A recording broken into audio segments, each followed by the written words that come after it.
সৈকত হোসেন, আমার বাড়ি ময়মনসিংহ। বন্ধুগণ, আমি আমার জীবনের গল্পটা শুরু করার শুরুতে আপনাদেরকে আমার পরিবারের বিষয়ে জানিয়ে রাখি। আমার পরিবারে আমি আছি, আমার মা আছে, বাবা আছে, তাছাড়া রয়েছে আমার দাদিমণি। আমার কোনো ভাই বোন নেই। ময়মনসিংহ শহর থেকে অনেক দূরে কোনো এক প্রত্যন্ত গ্রামে আমাদের পরিবারটা ছিল এক নিম্ন মধ্যবিত্ত পরিবার। আমার বাবা পেশায় একজন কৃষক ছিল, যদিও শুধুমাত্র কৃষি কাজে আমার বাবার পেশা ছিল না। আমার বাবা কৃষিকাজের পাশাপাশি আরও অন্য ধরনের অনেক কাজ করত। বিশেষ করে দালালি, গ্রামের বাসায় যেটাকে বলে দালালি পেশার সাথে আমার বাবা জড়িত ছিল।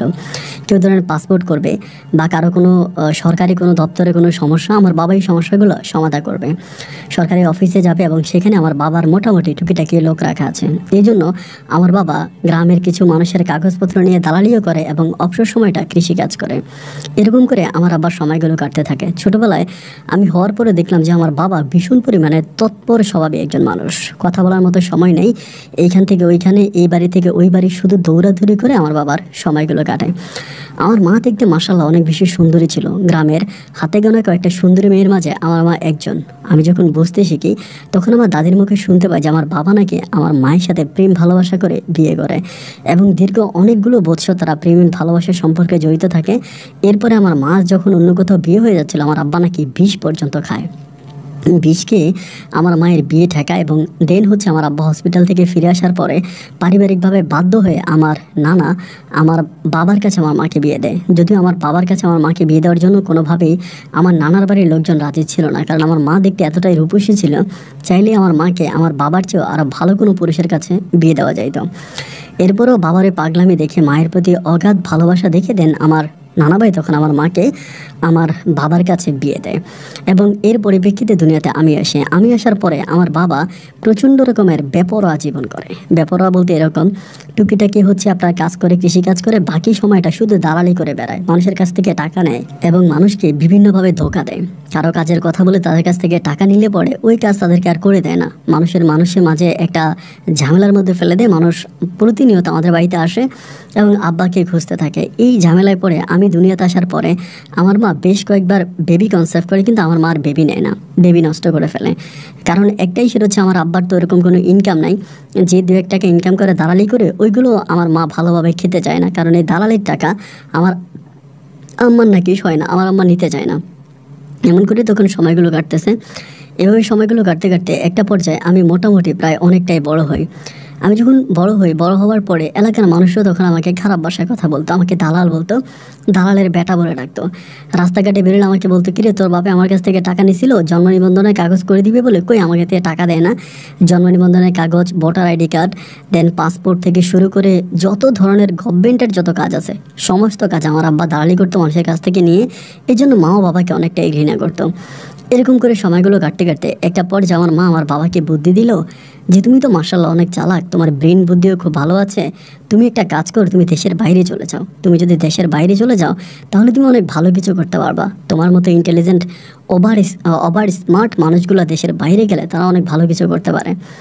এরকম করে আমার বাবাকে আমার মা তখন বোঝাচ্ছিল। একবার যায় বাবা তখন হাসতে হাসতে মাকে বলল, আমি যে বিদেশে যাব, আমি বিদেশে যাওয়ার জন্য টাকা কোথায় পাবো? বিদেশে যেতে কাঁচা টাকার প্রয়োজন হয় এবং ওই টাকা তো আমার কাছে নাই, আমি কিভাবে যাব? আমার মা তখন বাবাকে বুদ্ধি দিল যে তুমি একটা কাজ করো, আমাদের তো কিছু জায়গা সম্পত্তি আছে টুকিটাকি, জায়গা সম্পত্তিগুলো বিক্রি করো, বিক্রি করার পর তুমি বিদেশ চলে যাও এবং জায়গা বিক্রি করে বিদেশ যাও, প্রয়োজনে তাও তুমি ভালো থাকবা এবং তোমার যে ব্রেন আছে, বুদ্ধি আছে, এটা প্রয়োগ করে তুমি বিদেশের মাটিতে খুব ভালো কিছু করতে পারবা। আমার বাবা যদিও বিষয়টা প্রথম দিকে রাজি হচ্ছিল না, কিন্তু লাস্টের দিকে বাবা তখন রাজি হয়ে গেল, কারণ দেখলো যে দেশে আসলে তেমন কিছুই করতে পারতেছে না, আমিও বড় হচ্ছি এবং দাদিরও খরচ বেড়ে যাচ্ছে। এই বিষয়গুলো চিন্তা করার পরে আমার আব্বা তখন ভাবলো যে আমার মা যেটা বলেছে আমার বাবা সেটাই করবে। আমার আব্বা বিদেশে চলে যাবে এবং বিদেশে যাওয়ার জন্য দেন অল্প কিছু টাকা জমা দেয় এবং একটা পরে আমার আব্বুর ভিসা লেগে যায়।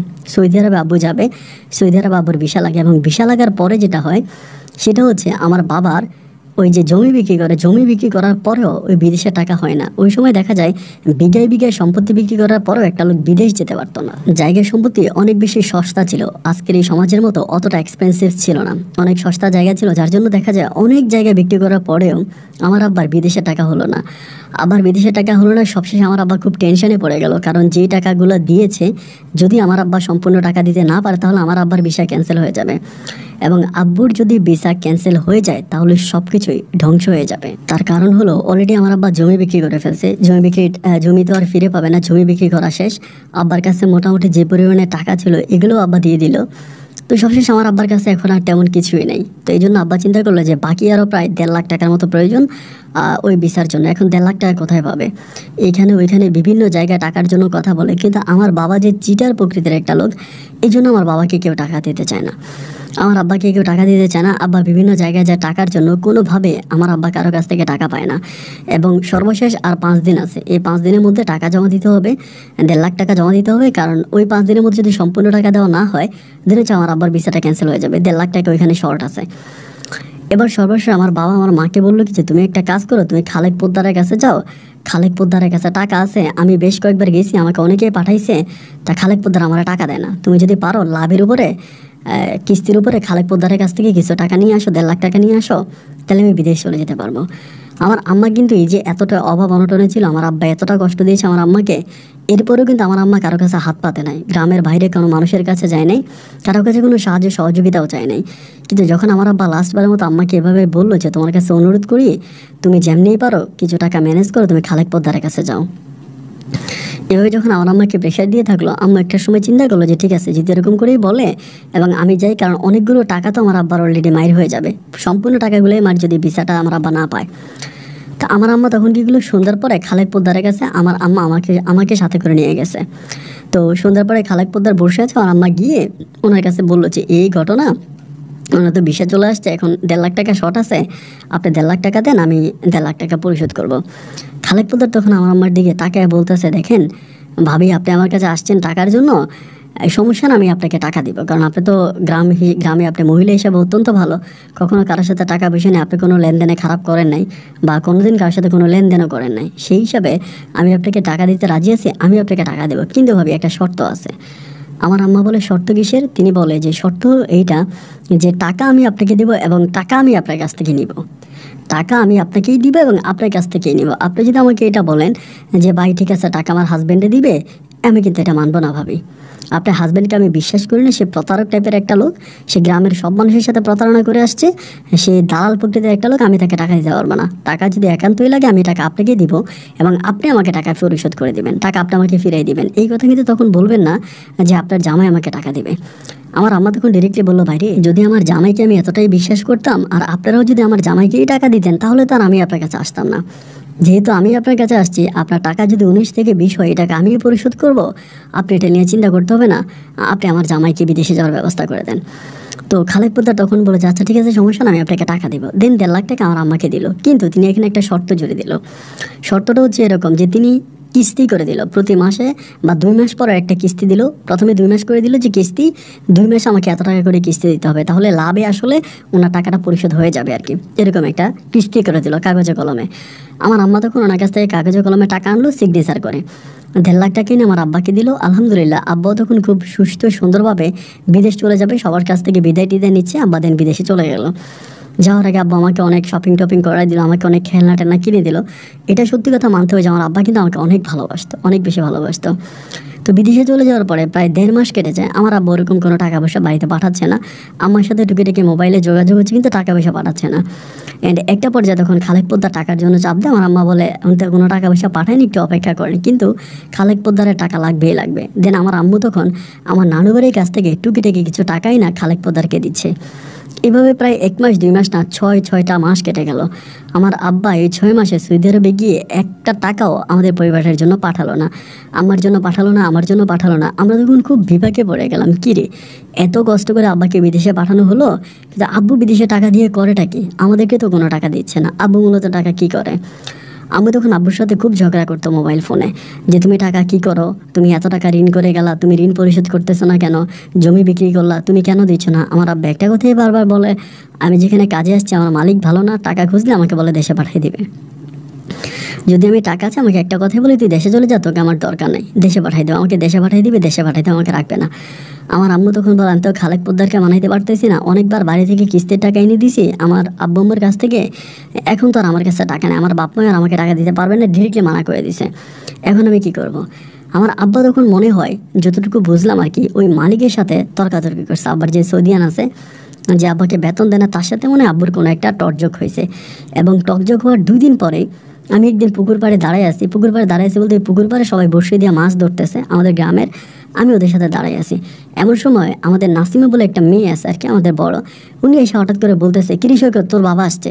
যে কী বলেন, আমার আব্বা আসছে? বলে হ্যাঁ, তোর বাবা আসছে, দেখলাম আসতেছে, রিক্সা দিয়ে আসতেছে। পরে আমি তখন দৌড়ে গেলাম, কিরে আব্বা আসতেছে, চাই দেখি যে ঠিকই আব্বা বাড়িতে।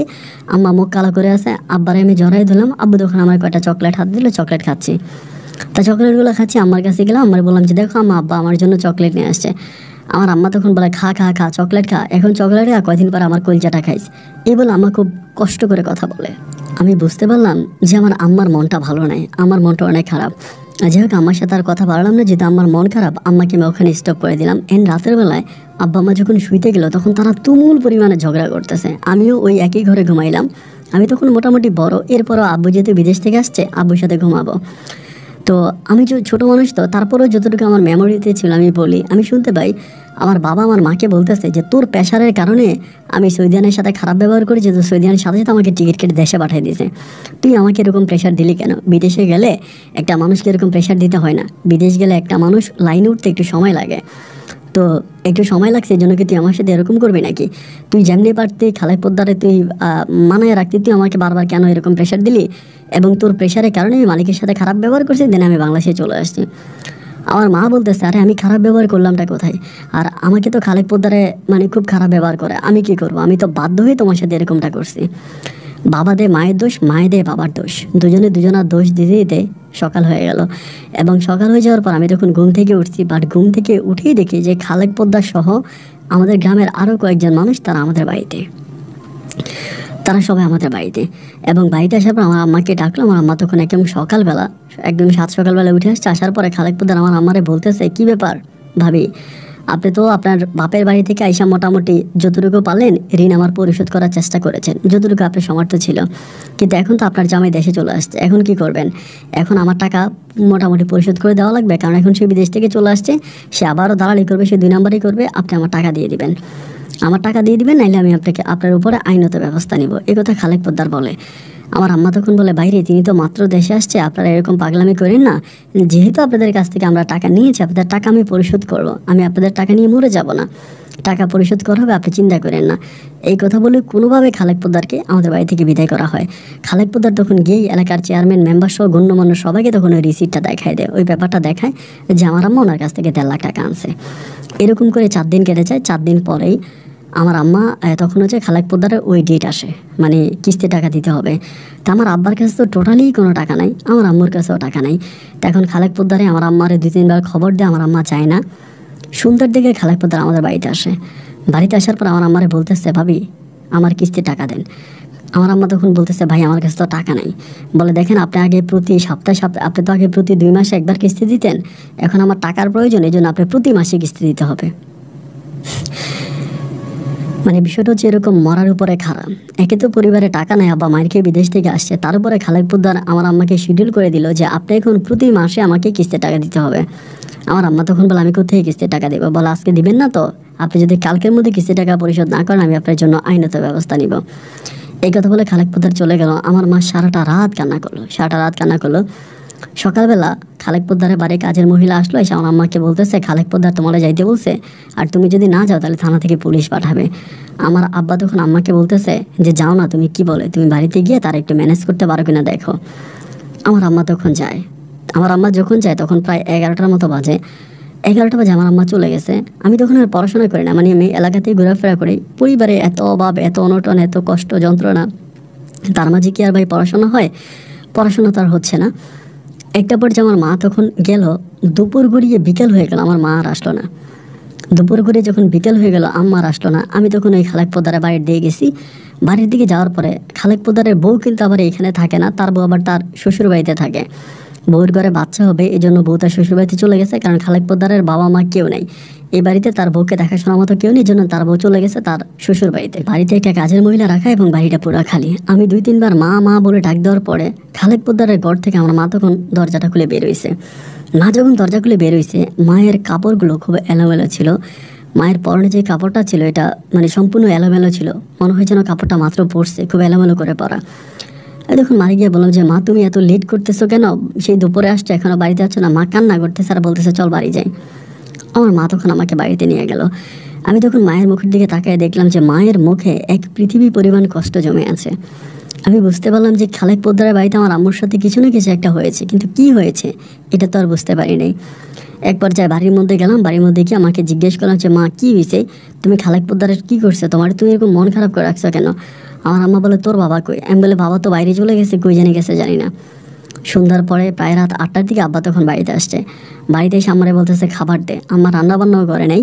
তা আমার আম্মা বলে আমি খাবার পাবো কই, রান্নাবান্না করো না এরকম করি না, খাবার কোত্থেকে দিব। আমার আব্বা বান্দি দাসী বলেই আমার মাকে মারতে শুরু করে। মারতেছে আর বলতেছে তুই খালেক পোদ্দারের বাড়িতে গেলি, তুই খালেক পোদ্দারের বাড়িতে গিয়ে এত সারাদিন কী করলি, তুই তাড়াতাড়ি বাড়িতে আসলি না কেন। তুই যদি তাড়াতাড়ি বাড়িতে আসতি তাহলে তুই ভাত চড়াই দিতে পারতি, ভাত রান্না করতে পারতি, তুই তো লেট করে আসতি কেন, তুই খালেক পোদ্দারের সাথে করছসটা কি।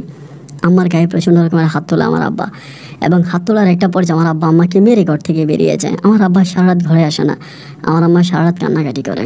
সকালবেলা আব্বা আবার বাসায় আসে, আসার পরে আমি তখন আব্বারে বলি আব্বা তুমি আম্মার এরকম করে মাইরো না। আমার আম্মা বলছে তুমি যদি আম্মার এরকম করে মারো আম্মা কিন্তু মরে যাবে। এই কথাটা কিন্তু আম্মা আমাকে বলে নাই, আমি জাস্ট আব্বাকে ভয় দেখানোর জন্য ছোটোবেলায় এই কথাটা মানে বুদ্ধি করে বলি। আমার আব্বা বলে কেমনি মরবো, আমি বলছি আম্মা বলছে আম্মা ফাঁসি দিয়ে দেবো। আমাদের গ্রামের একটা মহিলা এরকম ফাঁসি দিয়েছিল, তো এরকম আমি বললাম যে ওই মহিলার মতো আমার আম্মা বলছে ফাঁসি দিয়ে দিব। আমার আব্বা তখন একটু ভয় পেয়ে যায়, আমার সাথে আর কিছু বলে না। তো দুপুরবেলা আমার আম্মা তখন আমার আব্বাকে, আমার বাবা তখন আমার মাকে বলতেছে যে তুমি যে ওই দিন খালেক পোদ্দারের বাড়িতে গেলা কি হইলো। খালেক পোদ্দার তো আর টাকার বিষয়ে কিছু বললো না, খালেক পোদ্দারের সাথে আমার রাস্তায় দেখা হলো, তিনি আমাকে টাকার বিষয়ে কিছুই বললো না, তোমারে কি বলছে। আমার আম্মা তখন বলতেছে কি আর বলবো, এবার কিস্তি মাফ করছে, সামনে মাসে 15 তারিখে আবার কিস্তি দিতে হবে। তো আমার আব্বার বিষয়টা তো ওভাবেই পড়ে রইলো। আবার টুকিটাকি আব্বা দাঁড়ালি করে কাজ কাম করে, কিন্তু ওই ঋণটার পরিশোধ হয় না।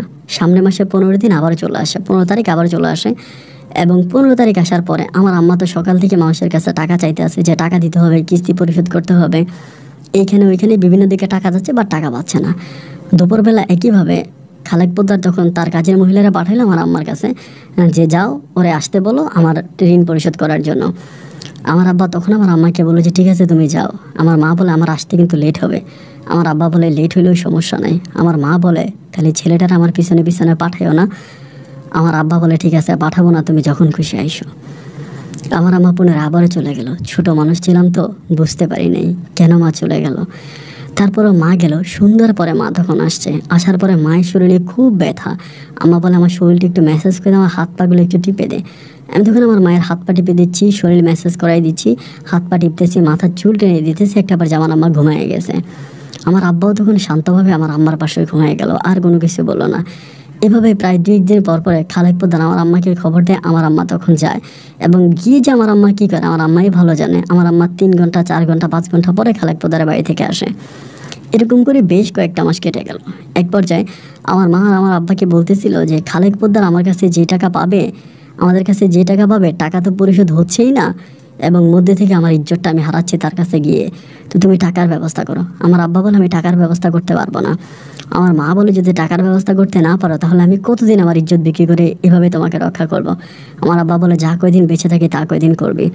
এমন করতে করতে 1 দিন 2 দিন 3 দিন কেটে যায়। খালেক পোদ্দারে আবার আমার আম্মাকে ডাকে।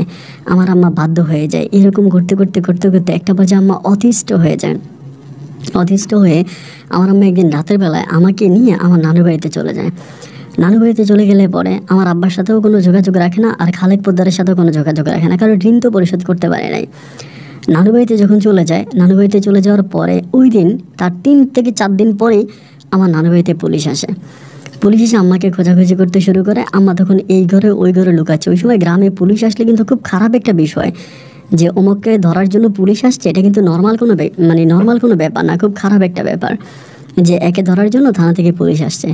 তা আমার আম্মুকে ধরার জন্য থানা থেকে পুলিশ আসছে। পুরো গ্রাম হয়ে গেছে, পুরো এলাকা হয়ে গেছে, মহল্লা হয়ে গেছে যে আমার আম্মাকে ধরতে পুলিশ আসছে। আম্মা তখন অন্য একটা খালার ঘরে গিয়ে লুকিয়েছিল। আমি তখন মোটামুটি প্রায় অনেকটাই বড় হয়ে গেছি। তা পুলিশ ডিরেক্টলি বলে গেল যে ওনাকে বলবেন যে উনি যাতে 2 দিনের মধ্যে থানাতে গিয়ে যোগাযোগ করে এবং খালেক পোদ্দারের ঋণ পরিশোধ করে, অন্যথায় ওনাকে আমরা থানাতে নিয়ে যাব, ওনাকে আমরা জেল জরিমানা করব, যা আমাদের আইনে আছে আমরা তাই করব, কারণ তিনি স্টাম্পে সিগনেচার করে টাকা এনেছে, ডকুমেন্ট আছে। একটা পর্যায়ে পুলিশ চলে গেল এবং পুলিশ চলে যাওয়ার পরে আমার নানি আমার আম্মার সাথে খারাপ ব্যবহার করতেছে, কারণ আমার মামারাও তো আছে বাড়িতে। আমার মামারাও তখন আমার আম্মাকে খারাপ ব্যবহার করতেছে আম্মার সাথে, যে ও পালায়ে গেছে, ও পালায়ে গিয়া ওই বদমাইশটারে বিয়ে করছে, প্রতারকটারে বিয়ে করছে, এখন আমাদের বাড়িতে কেন পড়ে আছে, আমাদের বাড়িতে কেন থাকতেছে, আমাদের বাড়ি থেকে তাকে বের করো, ওই আমাদের বাড়িতে থাকার কোনো রাইটস ওর নাই, আমাদের বাড়িতেও কেন থাকবে, ওর মতো মেয়ে, ওর মতো নষ্ট মেয়ে, খারাপ মেয়ে আমাদের বাড়িতে থাকার দরকার নেই। এই কথা বলে আমার মামারা আমার মায়ের সাথে প্রচণ্ড রকমের দুর্ব্যবহার করে, অনেক খারাপ ব্যবহার করে। আম্মা অনেক কান্নাকাটি করে, প্রচণ্ড কান্নাকাটি করে, কিন্তু আমার কান্নাকাটিতে কারো কিছু যায় আসে না। আম্মু কান্নাকাটি করে, কান্নাকাটির একটা পর্যায়ে এর পরের দিনে আম্মা তখন আমার এক কোহিনুর খালা আছে, আমার দুঃসম্পর্কের খালা হয় কোহিনুর খালা। কোহিনুর খালা তখন ঢাকায় থাকে। আমার তখন কোহিনুর খালার সাথে কেমনে কেমনে যোগাযোগ করে ঢাকায় চলে যাবে। আমার বলে আজকে রাতে আমরা ঢাকায় চলে যাবো, তুই আমার সাথে যাবি, মা আমাকে বলে। তাই আমি বললাম যে মা আমি ঢাকায় গিয়ে কী করবো। মা আমাকে বলে যে তুই আমার সাথে যাবি। রাতের বেলায় মা তখন আমাকে নিয়ে রাজধানী ঢাকার উদ্দেশ্যে রওনা দেয়। রাতের ওই গুটগুটে অন্ধকারে পাশের চেয়ারে, মানে আমি আমার মায়ের কোলে বসে আছি, তার আমাদের পাশে একজন ভদ্রলোক বসে আছে। ভদ্রলোকের পাশে আমি আমার মায়ের কোলে বসে আছি এবং আমি ছোট মানুষ হলেও খেয়াল করে দেখি যে ওই ভদ্রলোকটা একটু পরে পরে তার হাতের কনুই দিয়ে আমার মায়ের বিভিন্ন গায়ে টাচ করে, আঘাত করে। আমার মা যতটা আমাকে মধ্যে রাখতে চায়, ওই লোক আবার কন্ট্রাক্টরকে ডাকে, এই কন্ট্রাক্টর এত বড় বাচ্চারা কোলে নিছে, এটা কি ধরনের কথা, মানে কন্ট্রাক্টরকে ডাকতে হয়। কন্ট্রাক্টর এসে আমার আম্মাকে ধমকাধমকি করে, এই মহিলা আপনার বাচ্চারে, এত বড় বাচ্চারে বলছি না যে এত বড় বাচ্চা নিয়ে সিটে বসা যাবে না, আপনি এত বড় বাচ্চা নিয়ে বসছেন কেন, আপনি উঠে যান। জানা আম্মা আবার চুপ থাকে। কিন্তু ভাই গুটগুটে ওই রাতের অন্ধকারে গাড়ির ওই ডিম ডিম আলোতে আমি দেখতে পাচ্ছি ওই লোকটা আমার আম্মার শরীরে হাত দিচ্ছে। এবার আর আমার আম্মা শব্দ করে না, এবার আর আমার আম্মা সুপারভাইজারকে ডেকে বলে না, গাইডকে ডেকে বলে না, বা ওই লোকটা আমার, কারণ আম্মা কি বলবে, আর ওই লোকটা আর গাইডকে কোনো কিছু বলতেছে না। আমার তখন নজরে কান্না করতেছে, চোখের পানি পড়তেছে। ওই লোকটা একটু পরে পরে আমার মায়ের শরীরে হাত দিচ্ছে। আমি তখন ওই লোকের হাতটা সরাই দিচ্ছি, যে হাত সরান, হাত সরান। আমি হাত সরাই দিলে ওই লোকে আবার আমার সাথে চেঁচামেচি করে। আমার আম্মা আমার মুখ চাপা দিয়ে ধরে রাখে, কথা বলিস না। এবং ঢাকা পর্যন্ত ওই লোকটা প্রায় পুরোটা সময় ওই লোকের হাত দুটো আমার আম্মার শরীরে ছিল। রাতের ওই অন্ধকারে সবাই তখন ঘুমিয়ে পড়ছিলাম। মিসিং থেকে ঢাকায় বাসটা আসতেছে, সবাই ঘুমাচ্ছে, কিন্তু আমার মায়ের সাথে এই ধরনের অশ্লীল কাজগুলো সারাটা রাতে হলো। সকালবেলা আমরা তখন সূর্যের আলোতে ঢাকা এসে পৌঁছাইলাম এবং ঢাকা আসার পর আমার মা তখন কোহিনুর খালামার বাসায় গেল। আমাকে নিয়ে কোহিনুর খালামার বাসায় গেল। কোহিনুর খালামা বললো যে তুই আজকে রেস্ট কর, কালকে আমার জামাইকে দিয়ে তোকে পাঠাবো। এরপরের দিন তখন কি করলো, ওই খালাম্মার জামাই সম্পর্কে হয় আমার খালু, ওই খালু তখন করলো কি, এসে আমার আম্মাকে নিয়ে গেল। তা আমি তখন আম্মারে বলি যে আম্মা কোথায় যাও, কোন জায়গায় যাবা। আম্মা আমাকে বলে গার্মেন্টসে চাকরি করতে যাচ্ছি, তুই থাক। আমি তখন বাসায় থাকলাম। আমার আম্মা তখন কী করলো, ওই খালুর সাথে তখন গার্মেন্টসে গেল। তো গার্মেন্টসে যাওয়ার পরে আমার তখন মনে হয় গার্মেন্টসে চাকরি হলো। এরপরে আমাদের দিনটা একটু একটু করে আস্তে আস্তে ফিরতে শুরু হলো। মাসখানিক আমার আম্মা গার্মেন্টসে চাকরি করলো এবং মাসখানিক চাকরি করার পরে তখন মোটামুটি একটু ভালো টাকায় আমার আম্মার এখানে আসলো। আমার আম্মা তখন ভালো করেই চলতেছে। 1 মাস পরার পরে আমার আম্মা তখন করলো কি, মানে বাসাটা চেঞ্জ করবে, এই বাসায় থাকবে না, মানে এই বাসা ওনাদের সাথে থাকতে আমার আম্মুর অনেক সমস্যা হয়। দেন আমার আম্মু তখন অন্য একটা বস্তিতে গিয়ে একটা নতুন বাসা ভাড়া করলো। অন্য একটা বস্তিতে গিয়ে নতুন বাসা ভাড়া করলো এবং বাসা ভাড়া করে আমার আম্মা তখন কী করলো, এই গার্মেন্টসে চাকরি করতেছে। তখন আমাকে একটা হোটেলে চাকরি দিল, ওই ঢাকারই একটা হোটেলে আমি তখন চাকরি করি। আমার আম্মা তখন যায় আসে, কিন্তু বেশিরভাগ সময় আমার আম্মা দেখতে অনেক সুন্দরী থাকার কারণে, মানে আমি যে আমার আম্মার সন্তান এটা কেউ বিশ্বাস করে না। মানে আমার মা আর আমাকে একসাথে দাঁড়ালে কেউ বলেই না যে এটা আমার মা, সবাই মানে মনে করে যে এটা আমার বড় বোন, এরকমটা মনে করে। আমার আম্মার বয়স হয়েছে, কিন্তু আমার আম্মা দেখতে শুনতে যথেষ্ট পরিমাণে সুন্দরী এবং আমার বয়সটা আসলে বোঝা যায় না। একটা পর্যায়ে এলাকার সব মানে পোলাপাইনগুলো আমার আম্মাকে ডিস্টার্ব করতে শুরু করে। আমার গার্মেন্টসে গেলে আমার সামনে গিয়ে দাঁড়ায় এবং মাঝে মাঝে নাইট করে আসার সময় আমাকে মানে করার জন্য ধরে। এগুলো আমি নিজেও দেখি, কারণ অনেক সময় দেখা যায় নাইট হয়ে গেলে, রাত হয়ে গেলে আমি ওই হোটেলের কাজ ছেড়ে আমার আম্মারে আনার জন্য ওইখানে গিয়ে দাঁড়ায় থেকে আম্মা আসে, আমি থাকার পর আমার আম্মাকে ধরে টানাটানি করে। একটু অন্ধকার পড়লে 2-3টা ছেলে মিলে আমার আম্মাকে টানাটানি করে। এরকম করে আমার আম্মা আসলে গার্মেন্টসে চাকরি করাটা খুব কঠিন হয়ে যাচ্ছিলো। আমার আম্মা গার্মেন্টসে চাকরি করতে পারতেছিল না, আম্মাকে উঠেই নিয়ে যায়। এরপরে আম্মার সাথে বিভিন্নভাবে আমার মাকে টর্চার করতে থাকে, শারীরিকভাবে, মানসিকভাবে। মানে আমার আম্মার পক্ষে ওই গার্মেন্টসে চাকরি করাটার কোনো অবস্থায় সম্ভব ছিল না। অ্যান্ড এই গুন্ডা পান্ডাগুলোর মাঝে একজন লোক আছে জনি নামের, ওই লোকটা আবার আমার আম্মার খুব পছন্দ করতো। আমি ওনার জনি মামা বলি। তো তিনিও মানে নেতা ছিল আর কি, বস্তির নেতা বলে না, যে ওই বস্তির উনি লিডার ছিল, নেতা ছিল। ওই বস্তির নেতা তখন আমার আম্মারে পছন্দ করে এবং আমার আম্মা তখন ভাবলো যেটা যে এরকম হাজারটা ছেলের কাছে নিজের ইজ্জত দেওয়ার চেয়েও একজনকে বিয়ে করে তার কাছে ইজ্জত দিব, এই কথা পরিকল্পনা করে আমার মা তখন ওই জনিকে বিয়ে করার জন্য রাজি হয়ে গেল। জনি ক্যাডারকে আমার আম্মা তখন বিয়ে করে ফেললো এবং জনিকে বিয়ে করার পরে জনি তখন বলল, আমি তো জনিকে বিয়ে করলাম আমার আম্মার জাস্ট নাম মাত্র, ওই লোকটাকে বিয়ে করলো অল্প কিছু টাকা কাবিনি, জাস্ট নাম মাত্র বিয়ে করলো যাতে জনির বউ বলে অন্য কেউ আর আমার আম্মার দিকে খারাপ নজর না দেয়। এন্ড আমার আম্মা যেরকম পরিকল্পনা করলো দেন বিষয়টা সেরকমই হলো। এরপরে আর আমার আম্মার দিকে কেউ খারাপভাবে তাকায় না, আমার দেখলে ভয় পায় এবং সবাই বলে বাইরে এটা জনি ভাইয়ের বউ, এনে কিছু বলা যাবে না। আমার আম্মাকে আর কিছু বলে না, কিন্তু আমার আম্মা যদিও দুষ্ট ছেলেদের হাত থেকে বেঁচে যায় তার চেয়েও বড় বিপদে আমার আম্মা পড়ে যায়।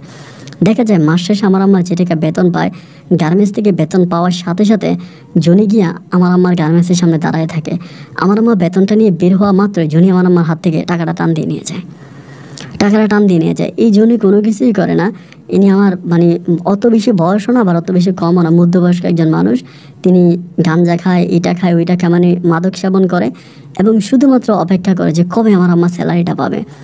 1 তারিখ হইলে উনি গিয়েই আমার আম্মার কাছ থেকে টাকা নিয়ে আসে। শুধু আমার আম্মার কাছ থেকে টাকা নেয় বিষয়টা এরকম না, আমি যে হোটেলে চাকরি করি ওই হোটেলে উনি গিয়ে সকালবেলা নাস্তা করে, দুপুরে খায় এবং ওই সুপারভাইজারকে বলে, হোটেলের মালিককে বলে যে আমার ছেলের মাস শেষে কেটে নেবে। এবং দেখা যায় আমি ছোট মানুষ, আমি মাসে যে টাকা বেতন পাইতাম ওইখান থেকেও আমার টাকা কেটে রাখতো। আমাকে মালিককে বলতো তোর আব্বা খাইয়ে গেছে, তোর আব্বা এটা খাইছে ওইটা খাইছে আমরা লিখে রাখছি, আবার বাকি টাকা আমার কাছ থেকে কাটতো। এখন মায়ের অবস্থাটা তখন এরকম হলো যে আমার মা না পারতেছে যে আমাকে ছেড়ে দিতে, মানে না পারতেছে এই শহর ছেড়ে চলে যেতে, আর না পারতেছে এই শহরে টিকে থাকতে। ছেড়ে দিয়ে কোথায় যাবে আর থেকেও বা কী করবে? থাকলে দেখা যায় গার্মেন্টসে যে টাকা বেতন পায় ওই সমস্ত টাকায় ওই জন্যই আমার মায়ের কাছ থেকে নিয়ে যায় এবং আমিও তখন ওই হোটেলে চাকরি করে আমার টাকা অনেকটাই উনি নিয়ে যায়। তারপরে আমার আম্মা চিন্তা করলো যে খেতে তো পারতেছে, টাকা না থাকুক পেটে তো খাওয়ার হচ্ছে। আমার আম্মা ওই পেটের খাওয়ারের কথা চিন্তা করে আমার মা তখন এই গার্মেন্টসেই থেকে গেল। জনির সাথে মারামারি করে পিটাপিটি করে যে কয়েক টাকা রাখতে পারে ওই কয়েক টাকা রাখে এবং বাকি টাকা জনি নিয়ে যায়। দেখে যে আমার মা হাতে পায়ে ধরে কান্নাকাটি করে যে আপনার পায়ে ধরি, আপনি আমার অন্তত 2,000 টাকা দিয়ে যান। ওরকম হাতে পায়ে ধরে কান্নাকাটি করলে জনি তখন 2,000 টাকা দিয়ে যায়, বাকি টাকা নিয়ে যায়। এইভাবে আমি আম্মার সাথে তখন পড়ে আসি। আমি তখন হোটেলে চাকরি করি, আমার আম্মা তখন গার্মেন্টসে চাকরি করে। এরকম করে যেতে যেতে একটা পর্যায়ে আমার আম্মা তখন গার্মেন্টসের সুপারভাইজার পোস্টিং হয়, সুপারভাইজারের পোস্ট পায় এবং আমি তখন এই হোটেলের মধ্যে ভালো একটা অবস্থানে চলে যাই, মোটামুটি ভালো একটা অবস্থানে চলে যাই। আমারও তখন বেতন সব ভালো থাকে। তখন ওই জনি মোটামুটি অনেকটা ঠান্ডা হয়ে যায়। আগে যেরকম আম্মার সাথে উশৃঙ্খলতা করতো, আম্মাকে মারতো, রাস্তাঘাটে আম্মার কাছ থেকে টাকা কেড়ে নিত, এখন আর তিনি অতটা ঝামেলা করে না, কারণ তখন তার অনেকটা বয়সও হয়ে যায়, অনেকটাই ঠান্ডা হয়ে যায়। জাস্ট এসে আমার আম্মার সাথে থাকে অতটুকুই। আমার আম্মার কাছে জমানো কিছু টাকাও হয়। এমন করতে করতে আমি তখন মোটামুটি অনেকটাই বড় হয়ে যাই, অনেকটা বড় হয়ে টাগরা জোয়ান হয়েছে। আমার বয়স তখন 18 থেকে 19-এর কাছাকাছি হয়। আমার আম্মা কিন্তু তখনও সেই একই বয়সী মেয়ের মতোই দেখা যাচ্ছে। আমার আম্মার যদিও বয়স বাড়ে কিন্তু শরীরগতভাবে আমার আম্মার বয়সটা বোঝা যায় না। একটা পর্যায়ে আমার আম্মা তখন চিন্তা ভাবনা করলো যে এরকমভাবে ঢাকাতে পড়ে আছে, আমার নানা নানিও মারা গেছে। এবং এরই মাঝে আরেকটা বিষয় বলে রাখি ভালো, সেটা হচ্ছে আমার যে বাবা ছিল আমার আব্বাকে গ্রামবাসীরা পিটায় মেরে ফেলছে। এই কোন জায়গা থেকে নাকি কাদের কাছ থেকে বিদেশের কথা বলে 3 লাখ না 4 লাখ টাকা নিয়ে আসছে এবং তারা ধইরা তাদের এলাকার লোকজন এসে নাকি একদিন মারছে। মারার পরে আমার আব্বাকে হসপিটালে ভর্তি করায় 2 দিনের মাথায় আমার আব্বা হসপিটালে ঢাকাতে ময়মনসিংহে মারা যায়। তো আব্বার মৃত্যুর সংবাদটা আব্বাকে মাটি দিয়ে দেওয়ার পরে আমরা খবর পাইছি। যদিও আব্বার মৃত্যুর খবর আমার আম্মা অনেক কষ্ট পাইছে, কিন্তু কি আর করবে, কিছু তো করার নাই। আব্বা তো এভাবেই মারা যাবে। আমাদের যে গড়বিটাটা ছিল ওই গড়বিটাটা তখন অন্য মানুষরা দখল করে ফেলতেছে, মানে অন্যদের দখলে তখন গড়বিটাটা ছিল। একইভাবে তখন আমি এরকম হোটেলে চাকরি করে, আম্মা তখন গার্মেন্টসে চাকরি করে। একটা পর্যায়ে অনেকে আমার আম্মাকে বলে যে তোর ছেলেটা তো বড় হয়েছে, একটা কাজ কর, ওরে বিদেশ পাঠিয়ে দে। ওরে যদি বিদেশ পাঠিয়ে দেস তাহলে দেখা যায় তোর দুঃখের দিন শেষ হয়ে যাবে, তুই সুখের মুখ দেখতে পাবি। তো ছেলেটা তুই বিদেশ পাঠিয়ে দে, দেশে এভাবে রাখিস না, এভাবে দেশে থেকে থেকে ছেলেটা নষ্ট হবে, ওর কোনো ভালো কাজে আসবে না, বিদেশ পাঠিয়ে দে। আমার আম্মা তখন বলে একটাই মাত্র ছেলে আমার, বিদেশ কোথায় পাঠাবো? বিদেশে একবার ওর আব্বা গিয়ে এরকম করে ধরা খেয়ে আসছে, এখন কি আমি ওর আবার বিদেশ পাঠাবো? আমার আম্মা আমাকে বিদেশে পাঠায় না। আমার আম্মা আমার সাথে এভাবেই পড়ে আছে। এভাবে সময়গুলো কাটতেছে, দিনগুলো কাটতেছে, রাতগুলো কাটতেছে। এরকম করতে করতে একটা পর্যায়ে আমারও কেমন যেন একটু বোরিং লাগতেছে। দেশে কাজকাম করা বা দেশে থাকা এই বিষয়গুলো আর ভালো লাগতেছে না। নিজের মাঝে অনেকটা খারাপ কাজ করতেছে। সব কিছু মিলে ওইখানে পড়ে আসি। অ্যান্ড এভাবে সময়গুলো কাটতে কাটতে আমি তখন আম্মারে বললাম যে আম্মা আমি বিদেশে চলে যাব, আমি বিদেশে চলে যাব, আমি আর এই দেশে থাকবো না, আমার এই দেশে থাকতে ভালো লাগে না, আমি বিদেশে চলে যাব, আমি বিদেশ যাব। এই কথা বলে আমি আম্মুর সাথে রাগারাগি করি বা কথাবার্তা বলি। আমার আম্মু তখন আমাকে বলে ভালো কথা, বিদেশে যাবি, বিদেশে তো টাকা লাগবে, এত টাকা আমি কোথায় পাবো, আমার কাছে এত টাকা নাই। তো আমার আম্মু বলে একটা রাস্তা আছে, ওই রাস্তায় আমি টাকা ইনকাম করতে পারবো, কিন্তু সেই রাস্তায় যাবো কিনা চিন্তা করতেছি। আমার আম্মু এইভাবে আমাকে বলে। আমরা মা ছেলে দুজনে তখন বলি যে মা কোন রাস্তা? মা আমাকে বলে একজন আমাকে একটা প্রস্তাব করছে, তা ওই রাস্তায় গেলে কিন্তু টাকা হবে, তাই ওই রাস্তায় আমি যাবো কিনা চিন্তা করতেছি। আমি তখন মারে বলি যে এটা কোন রাস্তা, কিসের রাস্তা? মা আমাকে বলে একটা হোটেলের ভিতরে গেলে ওখানে বিভিন্ন বড় লোকেরা আসে, তাদেরকে নাস্তা পানি দিতে হয় হোটেলের বয়ের মতো। মা যতটুকু বুঝলো ততটুকু আমাকে বুঝাইলো। তা আমি যতটুকু বুঝলাম যে এটা একটা বার, মানে বারের ভিতরে যে মেয়েরা চাকরি করে না, এরকম একটা বার, এবং বারে চাকরি করলে আমার মা আমাকে বিদেশে টাকা দিতে পারবে। মা আমাকে বলো ওইখানে যদি আমি মোটামুটি 4-5 মাস চাকরি করি তোর বিদেশের টাকা হয়ে যাবে। এখানে আমার একটা বান্ধবীও চাকরি করে, ও আগে গার্মেন্টসে চাকরি করতো, এখন ওইখানে চাকরি করে, ওই জায়গাটা কিন্তু খারাপ না, ভালোই, ওরকম তেমন কিছু না, ওইটাতে একটু এটা সেটা ঢাইলে ঢুলে দেওয়া লাগে, এটাতে ভালো। এখানে ওই কিন্তু আমার বান্ধবী চাকরি করে অনেক টাকা ইনকাম করছে। তবে তখন মারে বললাম যে মা দরকার নাই, এইসব করার প্রয়োজন নাই, তুমি যা করো তাই আছে, আমাদের দরকার নেই। এভাবে কয়টা দিন কাটার পর আমার মা বলতেছে জীবনে তো অনেক খাটিয়ে গেলাম, অনেক শরীরে নিজেরটা নষ্ট করলাম, এখন না হয় তোর জন্য 4-5টা মাস ওইখানে যাই, এবং 4-5 মাস ওইখানে গেলে তাইলে সম্ভবত আমার কাছে কিছু টাকা হবে, আমি তোর বিদেশ পাঠিয়ে দিতে পারবো, এবং তুই বিদেশ চলে গেলে আমি সব কিছু ছেড়ে দিব। এই কথা আমার মা আমারে বললো। আমি তখন বললাম যে ঠিক আছে, তাহলে তুমি এসব কিছু যদি ছেড়ে দাও তাহলে তুমি করতে পারো, কিন্তু আমি বিদেশ যাওয়ার পরে কিন্তু সব ছেড়ে দিতে হবে। আমার মা বলে না, তুই বিদেশ যাওয়ার পর আমি সব ছেড়ে দেবো, আমি আর এসব করবো না, জাস্ট তোকে বিদেশ পাঠাইতে পারলে আমি সব কিছু ছেড়ে দেবো। আম্মা আমাকে এটা বললো। আমি বললাম যে ঠিক আছে, ওয়েল ডান, তুমি যদি এরকমভাবে চিন্তা করো তাহলে তুমি যেতে পারো। এবার আমি আমার আম্মাকে অনুমতি দিলাম সন্তানের মাকে বারে চাকরি করার জন্য। আমার মা তখন বারে চাকরি করলো। দেখা যায় প্রতি রাতে আমার মা মোটামুটি অনেক টাকা নিয়ে আসতো, অনেক টাকা, এবং ওই টাকা দিতে দিতে একটা পর্যায়ে অল্প কয়েকদিনের ভিতরে আমাদের আগেই তো কিছু জমানো টাকা ছিল, বাকি টাকাগুলো দিয়ে আমার তখন কাতারের একটা ভিসা আমি তখন কিনি একটা ট্রাভেল এজেন্সির মাধ্যমে। কাতারের বিষয়টা কিনি, হোটেলে চাকরি, কাতার আমার হোটেলে চাকরি হবে, ইন্টারভিউ দিই, ইন্টারভিউতে পাস করে দেন আমি কাতার চলে যাব। এবার আমি আম্মারে বললাম যে আম্মা আমি যেদিন কাতারে চলে যাব, আমার যেদিন ফ্লাইট হবে, তুমি কিন্তু সেদিনে গ্রামে চলে যাবা। এরই মাঝে আমি কিন্তু গ্রামে একটা ঘরও তুলছি, মোটামুটি আমার আম্মা থাকার জন্য একটা ঘর তৈরি করছি।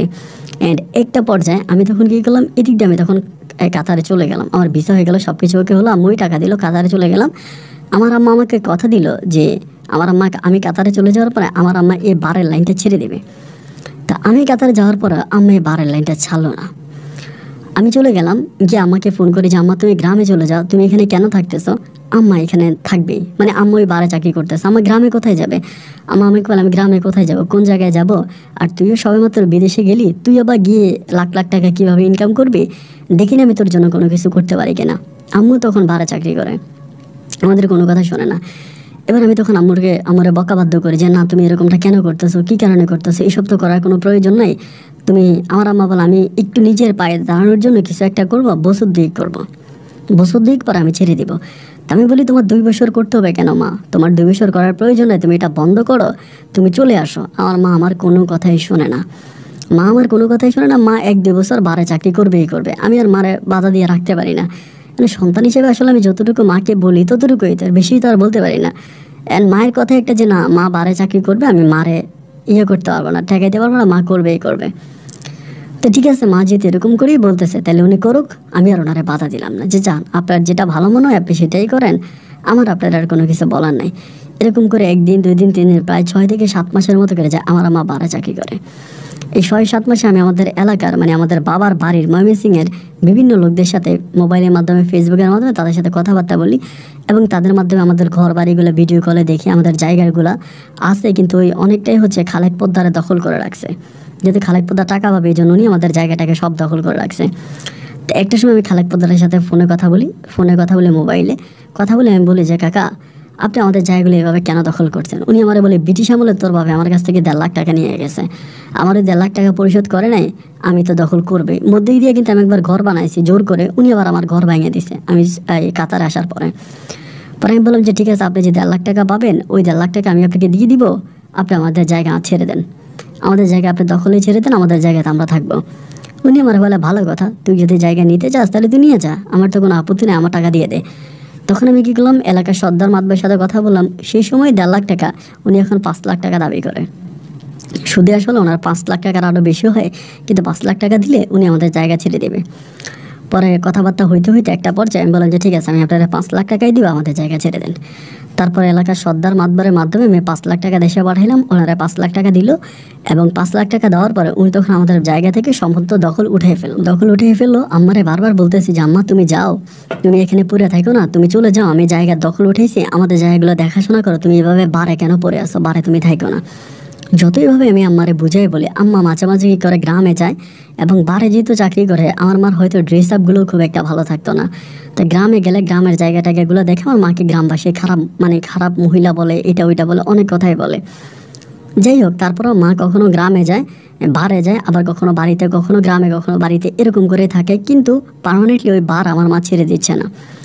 এরকমভাবে প্রায় আরও একটা বছরের মতো কেটে যায়। আরেক বছর পরে একদিন হঠাৎ করে এই খালেক পোদ্দার আমারে কল দিয়ে বলতেছে যে সৈকত, আমাকে ইমোতে কল দিয়ে বলতেছে, সৈকত বাবারে আমি কালকে রাতে একটা স্বপ্নে দেখছি, স্বপ্নটা দেখার পর তো আমার মনটা ভেঙে গেছে, আমি তো অনেক কষ্ট পাইছি। আমি বললাম যে কী স্বপ্ন দেখছেন? উনি আমার বলে, দেখ তোর বাবা মারা গেছে, তোর মা বারে চাকরি করে খুব কষ্ট করে তোর বিদেশে পাঠাইছে, আমি তোর কাছ থেকে 5 লক্ষ টাকা নিয়ে গেছি, বাবারে আমার তোর এই 5 লাখ টাকার দরকার নেই, আমি খুব খারাপ স্বপ্নে দেখছি, আমি ভালো হয়ে গেছি, তুই শুধু 1.5 লাখ টাকা তোর মাকে দিছি, ওই 1.5 লাখ টাকা রেখে বাড়ির 3.5 লাখ টাকা আমি তোকে দিয়ে দেবো, কীভাবে দেবো তুই আমাকে বল। তো ওনার কথা শুনে আমি খুব অবাক হয়ে গেলাম যে কী রে, উনি আমাকে 3.5 লাখ টাকা ফিরিয়ে দিতেছে, উনি স্বপ্নে কি দেখছে না দেখছে, স্বপ্নের কথা শুনে উনি এখন খুব ইমোশনাল হয়ে গেছে যে আমার টাকা আমাকে ফিরিয়ে দিবে। আমি তখন বললাম যে না কাকা, টাকা দেওয়ার প্রয়োজন নাই, টাকা থাকুক না আপনার কাছে, সমস্যাকে। উনি বলে যে না না না বাবা, তুই 1.5 লাখ টাকা নিয়ে যা, এবং আমি এটা নিয়ে পারতেছি না, আমাদের এটা সম্ভব না। আমি বললাম যদি আপনি এটা মনে করে থাকেন, আমি তো জানি না উনি কেন হঠাৎ করে এরকমটা হলাম, আপনি আমার বাড়িটা 4-5টা একটু ওয়াল করে দেন, আমার বাড়ি 4-5টা একটু ওয়াল করে দেন, আপনি আমাকে টাকাটা যদি আমাকে দিতে চান। এবার উনি ওই 1.5 লাখ টাকা, 3.5 লাখ টাকা দিয়ে আমার বাড়ির 4 পাশ ওয়ালও করছে, এবং বাড়ির ভিতরে ফিলার দিয়ে একটা সুন্দর ঘর আমার বানায় দিছে এই 3.5 লাখ টাকার ভিতরে। এবং আমার কাছে মাপ চাইছে, বাবা তুই আমার মাফ করে দে, আমি তোর অনেক টাকা পয়সা খাইছি এমনি। পরে তিনি আমাকে বলতেছে, তোর মারে বল এভাবে খারাপ জায়গায় না থেকে, তোর মা নাকি বারে যায়, ড্যান্স করে, এটা করে ওইটা করে, এগুলো তো ভালো না, তোর আমারে বল গ্রামে চলে আসতে, গ্রামে এসে গ্রামের মানুষের মতো চলাফেরা করবে, গ্রামে থাকবে, তোরে আমি ঘর বানাই দিছি, তোর বাড়ির 4 পাশে আমি ওয়াল করাই দিছি, এখন তো তোর মা এই বাড়িতে থাকতে পারে, তোর মা থাকে না কেন? আমি তখন বললাম, কাকা আমি কি করতে পারি আপনি আমারে বলেন, আমার মারে তো আমি আর রাখতে পারতেছি না, আমার মায়ের কথা তো আর আমি শুনতে পারবো না, আমার মা যে এরকমটা করে আমি কি করবো। ওই সময় কিন্তু ওই খালেক পোদ্দারের সাথে আমার সম্পর্কটা একেবারে মধুর একটা সম্পর্কে পরিণত হয়েছে। খালেক পোদ্দার আমার অনেক ভালোবাসা, আমি ওনার অনেক ভালোবাসি। এলাকার একমাত্র এই ব্যক্তিটাই তখন আমার মনের মনিকটায় স্থান করে নেয়, যে তিনি অত্যন্ত ভালো মানুষ, যার জন্য আমি অনেক পছন্দ করি। এমন করে সময়টা কাটতে কাটতে একটা পর্যায়ে যেটা হলো সেটা হচ্ছে, খালেক পোদ্দার আমারে বলল যে বাবারে একটা কাজ করতে পারস, তোর আমার যেমনি পারস ধৈরা বাইন্দা হইলেও গ্রামে আন। ওই সময় আমার কিন্তু গ্রামে আসতে চাইতো না, আমার ওই বারের ভিতরে পড়ে থাকতো, বারেই থাকতো। এমন করতে করতে আমি খালেক পোদ্দারের সাথে পরামর্শ করলাম যে কাকা, আমার মায়ের কেমনি শিকলে বন্দি করা যায়, আমার আম্মারে কেমনি শিকলে বন্দি করা যায়, আমি শিকলে আমার মারে বন্দি করতে চাই। উনি আমারে বলে, যদি তোর মারে শিকলে বন্দি করতে যাস তবে একটা কাজ কর, তোর আমার একটা বিয়ে দিয়ে দে। উনি আমাকে বলতেছে। আমি তখন বললাম যে কাকা কি বলেন, এই বুড়ো বয়সে আমার আম্মারে কে বিয়ে করবে, আমার আম্মার কি আর এখন বিয়ের বয়স আছে? তিনি আমাকে বলে, তোর মায়ের যদি একটা বিয়ে দিয়ে ফেলতে পারিস তাহলে কিন্তু তোর মা ভালো হয়ে যাবে, এলাকাতে অনেক ভালো ভালো লোক আছে, তুই যদি চাস আমি একটা লোক খুঁজবো। আমি বললাম যে একটা লোক খুঁজলেই কি আমার আম্মা বিয়ে বসবে? তিনি বলে, জোর করে বিয়ে দিব আমরা, প্রয়োজনে তোর মায়ের হাত পা শিকলে বাইঁধা তারপরে বিয়ে দিব। আমি তখন বললাম যে কাকা এটা কি বলেন, আমার আম্মার হাত পা শিকলে বাইঁধা তারপরে বিয়ে দিবেন, এটা কি আমার আম্মা রাজি হবে? উনি আমাকে বলে, রাজি না হওয়ার কি আছে, রাজি হওয়াইয়া ছাড়বো, রাজি না হওয়ার কি আছে, রাজি হওয়াইয়া ছাড়বো, তুই চিন্তা করিস না, তুই শুধু রাজি আছিস কিনা বল। আমি তখন বললাম যে হ্যাঁ আমি রাজি আছি। এবার যদি আমার আম্মা আসে আপনারা আমার আটকায় ফেলবেন, প্রয়োজন আমার ঘরের ভিতর আটকে যেমনি পারেন এমনি আমার বিয়ে দেবেন, কিন্তু ছেলে কই, যার কাছে বিয়ে দেবেন লোক খোঁজেন, আমি রাজি আছি। কিন্তু আমার আম্মাকে যেভাবে হোক ওই বারের রাস্তা থেকে, খারাপ রাস্তা থেকে আমার আম্মাকে ফিরে আনতে হবে, আমি আমার আম্মাকে এই খারাপ জীবনে থাকতে দিব না। আমার পরিকল্পনা হচ্ছে এটা যে ওইখান থেকে আমি আমার আম্মাকে ফিরে নিয়ে আসবো। তা খালেক পোদ্দারের সাথে কথা বলতে বলতে একটা পর্যায়ে খালেক পোদ্দার আমাদের বলতেছে যে সৈকত, আসলে তোরে কি বলবো জানি না, আমি তো তোদের উপরে অনেক অবিচার করছি, অনেক অন্যায় করছি তোদের উপরে। তো যাই হোক, আমি এখন তো 5 ওয়াক্ত নামাজ পড়ি, মসজিদেই বেশিরভাগ সময় কাটাই। এখন তোর কাছে যদি আমি একটা প্রস্তাব দিই তাহলে কি তুই আমার প্রস্তাবটা রাখবি বাবা? আমি বললাম যে আপনি আমার কাছে প্রস্তাব দেবেন আর আমি রাখবো না, এটা কি হয় নাকি? কিসের প্রস্তাব আপনি আমার কাছে বলেন তো আমি রাখবো। তখন তিনি আমাকে বলে, তুই যদি অনুমতি দেস তোর আম্মাকে আমি বিয়ে করতে চাই। আমি বললাম যে কাকা এটা কি কথা বলেন? উনি বলে যে হ্যাঁ, তোর আম্মার উপর আমি নাকি অবিচার করছি এবং তোর আম্মাকে বিয়ে করে আমি আমার অন্যায়ের প্রায়শ্চিত্ত করতে চাই, এখন তুই যদি রাজি থাকিস। আমি তখন বললাম যে কাকা আমার তো রাজি না থাকার কোনো কারণ নাই, আপনি যদি আমার আম্মারে বিয়ে করেন তাহলে তো ভালোই হয়। আপনি আমার পার্শ্ববর্তী বাড়ির মানুষ, আপনি আমার আম্মারে বিয়ে করেন, আমার আম্মার সাথে থাকবেন, এটা তো ভালো কথা। তিনি আমাকে বলে তাহলে তুই শুধু ওয়াদা কর, আমি তোর আম্মার উপরে যতই বল প্রয়োগ করব তুই কোনো প্রতিবাদ করবি না এবং তুই তোর মায়ের সাথে কথাও বলার প্রয়োজন নাই। তুই তোর মায়ের সাথে কথা বলার প্রয়োজন নাই, আমি যেমনি পারি, আমি যেভাবেই পারি সেভাবেই তোর আম্মাকে ঠিক করবো। তুই তোর মায়ের সাথে কোনো কথা বলবি না, শুধু তোর মা কবে আসবে ওই ডেটটা আমাকে বলে দিবি, বাকি সব কিছু আমি করবো যদি আমার উপর তোর বিশ্বাস থাকে। এতে হয়তো আমি তোর মায়ের গায়ে হাতও তুলতে পারি। আমি বললাম যেহেতু আমার মা খারাপ হয়ে গেছে, আমার মা খারাপ লাইনে চলে গেছে, আপনি আমার মায়ের গায়ে হাত তুলে হলেও আপনি আমার মাকে সঠিক পথে নিয়ে আসেন। এটা আমি হচ্ছে আপনি আমার মায়ের গায়ে হাত তুলে হলে আমার মাকে সঠিক পথে নিয়ে আসেন, আপনার উপর আমার কোনো অভিযোগ নেই এবং আমি আপনাকে বিশ্বাস করি সর্বোপরি। উনি আমাকে বলে ঠিক আছে। এবার আমি আমাকে প্রেশার দাম্মা তুমি বাড়িতে যাও, বাড়িতে গিয়ে এটা করো এরকম ধমকাধমকি করার এক পর্যায়ে আমার আম্মা বলে ঠিক আছে আমি বাড়িতে যাব, ঠিক আছে আমি বাড়িতে যাব। এই কথা বলে আমার আম্মা তখন বাড়িতে আসছে এবং বাড়িতে আসার পরে আমি ওদিক দিয়ে খালেক পোদ্দারে কল দিলাম যে দেখেন এই ঘটনা, আমার আম্মা বাড়িতে আসতেছে, আপনি রেডি থাকেন। উনি তখন ওনার লোকজন নিয়ে রেডি ছিল। আমার আম্মা বিকালবেলা আসছে, রাতে ছিল, রাতের বেলায় তিনি তখন আমার আম্মাকে ওইখানে ধরছে, ধরে আমার ফোন দিয়েছে, বলে তোর আম্মারে ধরছে তাহলে কি জোর করে বিয়ে করবে? আমি বলে হ্যাঁ আপনি বিয়ের কাজ শেষ করেন, বিয়ে করে আগে আমার আম্মারা আটকান, আমার আম্মাকে এই খারাপ জগৎ থেকে আপনি বের করে নিয়ে আসেন। ওই তখন আমার আম্মার ওইখানে আটকাইয়া দুজন হুজুরের মোকাবেলায় জোর করে আমার আম্মাকে বিয়ে করলো। মানে এটা আমাকে ভিডিও করলে আমাকে দেখাইলো, ভিডিও দিয়া। আমার আম্মা কবুল বলতে চায় না, উনি আমার আম্মার গায়ে থাপ্পড় পর্যন্ত দিছে আমার সামনে। যদি আমার খুব খারাপ লাগছে, কিন্তু আসলে তো মাকে ভালো করা ছাড়া এছাড়া আমার কাছে অন্য কোনো পথ খোলা নাই। তা থাপ্পড় দিয়ে হলেও তিনি আমার আম্মাকে রাজি করেছে, আমার আম্মার মুখ থেকে কবুল বের করছে এবং কবুল বের করার পরে তিনি আমার আম্মাকে বিয়ে করছে। এবং তিনি বলে, খালেক পোদ্দারে বলে যে এই যে তোর সাথে আমার যা কিছু হয়েছে বা তোমার সাথে যা কিছু সব কিছুতে তোমার ছেলে রাজি আছে, তোমার ছেলে আমাকে অনুমতি দিছে এসব করার জন্য। আমার মাকে তখন খালেক পোদ্দার, আমার মা তখন আমাকে জিজ্ঞেস করলো ওই রাতেই যে আমার সাথে যেগুলো হচ্ছে এগুলো নাকি তুই করাইতেছস? আমি বললাম হ্যাঁ, খালেক পোদ্দার যা করতেছে সব আমার ইচ্ছায় করতেছে, আমি ওনাকে বলছি এসব করার জন্য। মা আমাকে বলে তোর জন্য আমি কি না করলাম, তোর জন্য আমি কি না করলাম, অথচ তুই সন্তান পারলি আমার উপরে এই কাজটা করাইতে? আমি বললাম হ্যাঁ, আমি যা বলছি খালেক পোদ্দার তাই করছে। আমার মা বলে আমার দেহে নিঃশ্বাস থাকে, আমি তোর মতো মানুষের সাথে আর কথা বলবো না, আমি মরে যাব কিন্তু তোর মতো মানুষের সাথে আমি কথা বলবো না। আমি তোর বাবার কসম খেয়ে বললাম, তোর মৃত বাপের কসম, আমি আর তোর সাথে আমি কোনোদিন কথা বলবো না। আমার কোনো সন্তান নেই, আমি নিঃসন্তান, আমার কোনো সন্তান নাই। এই কথা বলে দিলাম। আমার তখন খুব খারাপ লাগছে, অনেক কষ্ট হয়েছে যে মা আমাকে এই কথাটা বললো, কিন্তু আমি আসলে করবোটা কি? মাকে তো ভালোর পথে নিয়ে আসার আমি আর কোনো রাস্তা খুঁজে পাচ্ছি না। আমার কাছে মনে হলো যে এটাই শেষ রাস্তা, খালেক পোদ্দারকে বিশ্বাস করাটা আমার ঠিক হবে। আমি তখন কাতারে পড়ে আছি। এবার আমার আম্মাকে খালেক পোদ্দার বিয়ে করলো, করে খালেক পোদ্দার আমাদের বাড়িতে আসতেছে, থাকতেছে। আম্মার আমার সাথে কথা বলে না এবং উনি আম্মাকে কেমনে মোটামুটি আম্মাকে তিনি অনেকটাই ম্যানেজ করাই ফেলছে। এইভাবে তিনি থাকতেছে, মা তো আর আমার সাথে কথা বলেই না, কোনোভাবেই না। এবং তখন খালেক পোদ্দারের একটা মেয়ে আছে কেয়া, খালেক পোদ্দারের বউ মারা গেছে, ওনার একটাই মেয়ে কেয়া আছে আর দুইটা ছেলে আছে। তা কেয়া সবার ছোট, তখন আমি কেয়ার সাথে ফোনে কথা বলি মাঝে মাঝে। কেয়াকে বলি যে কে আমার আম্মা কেমন আছে, কারণ আম্মা তো আর আমার সাথে কথা বলে না। খালেক পোদ্দারের সাথে আমি আমার আম্মার বিষয় তারা কথা বলি না, কেয়ার সাথে কথা বলি। কেয়া বলে হ্যাঁ আপনার আম্মা ভালো আছে, এটা ওইটা আপনার আম্মুর সব কিছু ঠিক আছে, এটা ওইটা আমাকে বলতে বলতে কেয়ার সাথে আমার মোটামুটি নিজের দিক থেকে একটু ভালো লাগার পরিপ্রেক্ষিতে আমি তখন কেয়ার সাথে অনেক কথা বলি, মাঝে মাঝে না প্রায় অলওয়েজে কথা বলি। এবং কেয়া আমি এটাও দুর্দান্ত ভালো, অত্যন্ত ভালো, আমাকে অনেক বুঝে, আমাকে অনেক মানে, আমার কথা অনেক শোনে। আমার সাথে কেয়ার সম্পর্কটা মোটামুটি অনেকটাই মধুর হয়ে যায়। তো আমার আব্বা তো আমার খালেক পোদ্দার আমার আম্মাকে বিয়ে করে এবং বিয়ে করে আমার আম্মার সাথে কোনো কথা তো আমি আর হচ্ছে না। এভাবে অনেকগুলো মাস কেটে যায়। অনেকগুলো মাস কেটে যাওয়ার পরে একদিন রাতের বেলায়, গভীর রাতে, কে আমাকে বলতেছে যে সৈকত ভাই, আমার সাথে কিন্তু ওই সময় কেয়ার খুব ভালো সম্পর্ক, আমি জানি না এটা প্রেম ভালোবাসা বলবো কিনা, কিন্তু খুব ভালো একটা সম্পর্ক। আমাকে বলে আপনি আমার আব্বা খালেক পোদ্দারকে এতটা বিশ্বাস কেন করলেন, এরকম করে আমাকে বলে। আমি তখন বললাম তোমার আব্বাকে বিশ্বাস করবো না তো কাকে বিশ্বাস করবো? তোমার আব্বা তো ভালোই, তোমার আব্বা খারাপ কি? তোমার আব্বা তো অত্যন্ত ভালো মানুষ। পরে আমাকে বলে, আমার আব্বাকে আপনি যতটা ভালো মনে করেন, আমার আব্বা কিন্তু আদতেও ততটা ভালো মানুষ না। আমি বললাম, কি বললা কিয়া, তোমার আব্বা ভালো মানুষ না মানে? তোমার আব্বা আমার খারাপ মাকে ভালোবাসা দিয়ে বিয়ে করে আমার আম্মাকে একটা সঠিক পথে নিয়ে আসছে, আমার আম্মাকে একটা ভালো অবস্থানের মধ্যে রাখছে, তো তোমার আব্বাকে ভালো মানুষ না? কিয়া তখন আমাকে বলে, আচ্ছা আপনাকে একটা কথা জিজ্ঞেস করি, আপনি কি জানেন যে আপনার মা এখন কেমন আছে, কিভাবে আছে? আমি বললাম যে হ্যাঁ, আমার মা তো ভালোই আছে। কেন, আমার মায়ের কি সমস্যা? মা তো আর আমার সাথে কথা বলে না। বলে, বলবে কেমন করে? যে সন্তান তার মায়ের উপরে এমন বর্বর নির্যাতন করতে পারে, যে সন্তান তার মায়ের উপরে ঘুন্ডা লাগাই দিতে পারে, সেই মা কি করে তার সন্তানের সাথে কথা বলবে?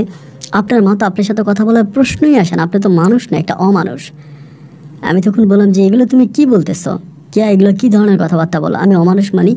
আমি আমার মায়ের উপরে অমানুষের কি করলাম? ও আমাকে বলে, আপনি অমানুষের কি করেন নাই? আপনি জানেন আজকে 20 দিনের মতো আপনার আম্মা শিকলে বন্দি। আমি বললাম, তো আমার আম্মা শিকলে বন্দি না করে আমার আম্মাকে কি করবে? আমার আম্মাকে ছেড়ে দিলে আমার আম্মা ঢাকা চলে যায়, বারে চলে যায়, খারাপ কাজ করে। আমার আম্মাকে ভালো করার জন্যই তো আমার আম্মাকে শিকল দিয়ে বাইদা রাখছে। কে আমাকে বলে, না, আপনার আম্মাকে শিকল দিয়ে বাইদা রাখছে শুধুমাত্র মানে আপনার আম্মাকে ভালো করার জন্য। বিষয়টি এরকম না। আপনার আম্মাকে শিকল দিয়ে বাইদে আপনার আম্মার কাছ থেকে টর্চার করে আপনার আমার কাছ থেকে সিগনেচার নেওয়া হয়েছে। তাই আমি বললাম যে আমার আম্মা তো কোনো সয় সম্পত্তির মালিক না, আমার আম্মার কাছ থেকে সিগনেচার নিলে কী হবে? পরে বলে, আরে বোকা, আপনি তো বুঝেন না, আপনার আম্মার কাছ থেকে সিগনেচার কেন নিচ্ছে আপনি কি জানেন? আমি বললাম, কেন? বলে, আপনার আম্মার ঢাকাতে একটা জায়গা আছে, আপনার আম্মা বারে চাকরি করে ঢাকাতে একটা জায়গা কিনছে। আমার বাবা যখন জানতে পারছে আপনার মায়ের নামে জায়গা আছে ঢাকাতে, আমার আব্বা তখন তার সম্পূর্ণ রূপটা চেঞ্জ করে ফেলে। একটা খারাপ রূপ নিয়ে আপনার সাথে আসে, আর একটা ভালো রূপ নিয়ে আপনার সাথে আসে, কিন্তু আমার আব্বার মনে খারাপই ঢুকিয়েছিল। এবং আমার আব্বা ছলে বলে কৌশলে আপনাকে দিয়ে আপনাকে আপনার মায়ের চোখে বিষ বানিয়ে দেয়, এবং আপনার মায়ের চোখে আপনাকে বিষ বানিয়ে দেয়। এদিক দিয়ে মধ্যে দিয়ে আমার আব্বা তখন এই সুযোগটা লুটে নেয়, এবং সুযোগটা লুটে নিয়ে আপনার মাকে টর্চার করে আপনার মায়ের কাছ থেকে সিগনেচার নিয়ে ঢাকার ওই জায়গাটা আমার আব্বা লিখে নিছে। এবং এটা আজকে প্রায় 5-6 দিন হয়ে গেছে। আমি বললাম, কী বললা? ও আমাকে বলে, হ্যাঁ, এই কথাগুলো যদি আপনি যদি কখনো আমার আব্বাকে বলেন, তাহলে আমার আব্বা কিন্তু মেরে ফেলবে, খুন করে ফেলবে আমাকে। আপনি যেভাবে পারেন আপনার আম্মাকে এখান থেকে রক্ষা করেন, আমার আব্বা কিন্তু আগে পরে আপনার আম্মাকে মেরে ফেলবে। তিনি কিন্তু শুধুমাত্র ওই ঢাকার সম্পত্তিটার জন্য, ঢাকার ওই জায়গাটার জন্য আপনার আম্মাকে শিকলে বন্দি করে রাখছে, আপনার আম্মার উপর টর্চার করতেছে। আসলে আপনার আম্মাকে বিয়ে করে আপনার আম্মাকে সংসার দেবে, আপনার আম্মার সাথে শেষ বয়সে থাকবে, এগুলো হচ্ছে সম্পূর্ণ মিথ্যা কথা। আমি নিজের কানে কথাগুলো শুনেছি। এই কথাগুলো শোনার পরে আমি তখন খালেক পোদ্দারকে বারবার বলি যে মোবাইলটা আমার মায়ের কাছে দেন, আমি একটু আমার আম্মার সাথে কথা বলবো। তিনি আমাকে আর আমার আম্মার সাথে কথা বলতে দেয় না। তিনি আমাকে বলে, তোমার আম্মা তোমার সাথে কথা বলবে না। আমি বলছি, তোমার আম্মা তোমার সাথে কথা বলবে না, যে আম্মা কেমন আছে ভিডিও কল দিয়ে আমাকে একটু দেন। তিনি বলে, প্রয়োজন নাই, তোমার আম্মা এখন আমার বউ, আমি তারে ভালো রাখছি। তা আমি বললাম যে আমার আম্মা আপনার বউ, এটা তো আমি অস্বীকার করি না, আমি তো স্বীকার করি আপনার বউ, আপনি আমার বাবা, কিন্তু আমার মাকে আমি কি ভিডিও কলে একটু দেখতে পারি না? তিনি আমাকে বলে যে না, দেখার কি আছে, তোমার আম্মা ভালো আছে, তোমার আম্মা সুস্থ আছে, তোমার আম্মাকে দেখার কিছুই নেই। আমি বললাম যে দেখেন কাকা, এই যে ধরনের কথাগুলো বলতেছেন, এই ধরনের কথাগুলো আপনি কী বলতেছেন? আমি আমার মাকে দেখতে পারবো না? তিনি আমাকে বলে যে না, দেখার কিছুই নেই, তোমার আম্মা এখন আমার বউ, আমি তারা ভালো করার জন্য যা করা দরকার আমি তাই করব, তুমি সব কিছু দেখে সহ্য করতে পারবা না, তুমি সব কিছু দেখে সহ্য করতে পারবা না, সো তুমি সব কিছু দেখতে আইসো না। আমি যেমনি পারি এমনি তোমার আম্মাকে ঠিক করতেছি, তুমি জাস্ট আমার জন্য দোয়া করো। আমি তখন বললাম, কাকা আপনি যেমনি পারেন এমনি আমার আম্মাকে ঠিক করবেন, আমি আপনার জন্য দোয়া করবো, সবই ঠিক আছে, কিন্তু আমার কাছে যেটা মনে হয় যে আপনি মনে হয় আমার আম্মার উপর অন্যায় করতেছেন। তিনি আমাকে বলে, না, মোটেও অন্যায় করতেছি না। এইভাবে আরও 2-3 দিন কেটে গেল, কোনোভাবেই আমি ওই খালেক পোদ্দারকে দিয়ে আমার আম্মার সাথে কথা বলাইতে পারতেছি না, এবং অন্য কোনো মানুষকে আমাদের বাড়ির ভিতরে ঢুকতে দেয় না। আমাদের বাড়ির ভিতরে আমার আম্মাকে টোটালি শিকল দিয়ে বন্দি করে রাখে। একবার যে আমি তখন কেয়াকে বললাম যে কে, আমি এখন কি করতে পারি? শুধু কে আমাকে ভিডিও কল দিয়ে মাঝে মাঝে দেখায় যে আমার মায়ের হাতে পায়ের ভিতরে শিকল দিয়ে ওদের বাইরে রাখছে ঘরের ভিতর। কে আমাকে বলে, তুমি থানাতে ফোন করো। আমি বললাম, থানাতে ফোন করবো? বলে, হ্যাঁ, থানাতে ফোন করো। আমি তখন থানাতে ফোন করলাম। থানাতে ফোন করে বললাম যে দেখেন, আমার মা অসুস্থ, আমার আম্মার উপরে গ্রামের একজন লোক এভাবে টর্চার করতেছে, অমানসিক অত্যাচার করতেছে। এটা বলার পরে থানা থেকে তখন পুলিশ আসে। পুলিশ আসার পরে খালেক পোদ্দার বলে, এটা আমার বউ, আমি ওরে বিয়ে করছি, এবং এটা এই ঘটনা। আমি বলে যে আমার আম্মাকে জোর করে বিয়ে করছে, আমার কাছে ভিডিও আছে। পুলিশের কাছে আমি ভিডিও পাঠাইছি যে দেখেন, এই ভিডিওতে দেখাচ্ছে আমার আম্মাকে কীভাবে জোর করে বিয়ে করছে। এটা বলার পরে পুলিশ তখন সেখান থেকে আমার আম্মাকে উদ্ধার করে এবং খালেক পোদ্দারকে ধরে থানাতে নিয়ে যায়। মামলাটা তখন আমি দায়ের করি। 1 সপ্তাহের মধ্যে তখন আমি কাতার থেকে বাংলাদেশে আসি। 1 সপ্তাহের মধ্যে বাংলাদেশে আসি, তখন খালেক পোদ্দার জেলে। খালেক পোদ্দার জেলে আমি তখন আম্মাকে, আম্মার আমার সাথে কথা বলে না, খুব রাগারাগি, অত্যন্ত রাগারাগি। তখন কে আমার আম্মাকে বোঝায় যে খালা এরকম করেন না, হ্যাঁ এরকম করে না, আমার আম্মাকে বোঝায়। কিন্তু আমার আম্মা আমার কোনো কথাই শুনতে রাখছে না, আমার কোনো কথাই শোনে না। এরকম করে আমার মনটা তখন অত্যাধিক খারাপ হয়ে গেল, এত বেশি খারাপ হলো বলার মতো না। এবং খালেক পোদ্দারের এইসব কারণে তার ছেলেরাও কিন্তু তাকে দেখতে পারে না। তার যে 2টা ছেলে আছে তারাও ওই বাবাকে দেখতে পারে না। যে সবাই বলে যে ওর বাবা নিকৃষ্ট খারাপ, ওই সন্তানরাও তার ওই বাবাকে দেখতে পারে না, বাবার কথা শুনতে পারে না। এবং তখন আমার নিজেরও মনটা অনেক খারাপ থাকে। আমি 3 মাসের ছুটিতে আসি দেশে, এবং 3 মাসের ছুটিতে আসার পরে একটা পর্যায়ে আমার মনটা তখন অত্যাধিক খারাপ। আমি আর বিদেশে ফিরে যাবো না, এরকম একটা পরিকল্পনা করে ফেলি। মোটামুটি টাকা পয়সা যা আছে ওই টাকা পয়সাগুলো দেশে আমি কিছু একটা করব। আমি আর বিদেশ যাব না। এরই মাঝে কি আমার আম্মাকে অনেক টেক কেয়ার করে, অনেক যত্ন করে, আমার আম্মাকে অনেক ভালো করার জন্য চেষ্টা করে। আমার আম্মা কোনোভাবে আর আমার কোনো কথাই শুনতে পারে না। আমার আম্মা আমার কোনো কথাই শুনবে না, আমার দিকে ফিরেও তাকাবে না। এবং আমি তার সন্তান না, সে ডিরেক্টলি সবার কাছে বলে যে আমি তার সন্তান না। এবং খালেক পোদ্দারে যে আমাদের জমিটা নিয়েছে, ওই জমিটা ঢাকারই কোনো এক প্রভাবশালী লোকের কাছে তিনি আবার বিক্রি করে দিয়েছে, যার কারণে ওই জমিটার আমি দখলে যেতে পারি না। আমার আম্মার কথাই একটা, যে আমি খালেক পোদ্দারের সাথে যুক্তি পরামর্শ করে জমিটা বিক্রি করাইছি, জমিটা আমি বিক্রি করাইছি। তা এরকম মানসিকভাবে তখন খুব প্রেশারে পড়ে গেলাম, খুব কষ্টে পড়ে গেলাম। একটা দিন তখন ভালো লাগতেছে না, কুয়াকাটাতে ঘুরতে যাব, কুয়াকাটাতে চলে যাব। কয়েকটা দিন কুয়াকাটাতে থাকলে মনটা একটু ভালো হবে। তা কুয়াকাটাতে যাওয়ার সময় কিয়া তখন আমাকে বলতেছে আমার একটু নিয়ে যান না, আমি কখনো কুয়াকাটা যাইনি। আমি তখন বললাম তো তোমার বাবা তো জেলে, তোমার আম্মা তো মারাই গেছেন, তোমার ভাইরা তোমাকে বাধা দিবে না বলে আমি খালাম্মার বাসার কথা বলবো, আমার একটা খালাতো বোন আছে, ওরে ম্যানেজ করে ওরে নিয়ে যাবো। তিনজনে ঠিক আছে চলো। আমার আম্মা তো ঘরের মধ্যে আছে, আমার আম্মা দেখার জন্য একটা কাজের লোক রাখছি, ওইটা আমার আম্মা দেখাশোনা করে। আমি তখন কি করলাম, কিয়া তখন তার খালাতো বোনকে নিয়ে আমার সাথে কুয়াকাটা চলে গেল। আমরা কুয়াকাটা ঘুরতে গেলাম, এবং সেখানে ইচ্ছাই হোক বা অনিচ্ছাই হোক আমি জানি না, কিয়ার সাথে আমার এক ধরনের একটা সম্পর্ক হয়ে যায়, যেটা শারীরিক সম্পর্কে বলা চলে। 2 দিন থাকি, 2 দিন আমরা একসাথে থাকি। থাকার পরে কিয়া তখন আমাকে হুট করে বলতেছে যে আমার আপনাকে ভালো লাগে, আমি আপনাকে বিয়ে করতে চাই। যেহেতু আমাদের মাঝে এই সম্পর্কটা হয়ে গেছে, আমি চিন্তা করলাম যে কিয়া তো আমার মাকে অনেক মানে, আমার মা কিয়াকে অনেক পছন্দ করে, এবং কিয়া ব্যক্তিগতভাবে মেয়েটা অনেক ভালো, ওর বাবার ওই প্রতারণার হাত থেকে আমার মাকে বাঁচাইছে বা এত কিছু করছে, ওইসব চিন্তা করে আমি তখন ওই কুয়াকাটায় তার খালাতো বোনকে সাক্ষী করে আমার পক্ষে 2 জন লোক রেখে আমি তখন ওই কুয়াকাটায় এই কিয়ার সাথে কোর্ট ম্যারেজ করে ফেলি, মানে কিয়াকে বিয়ে করি।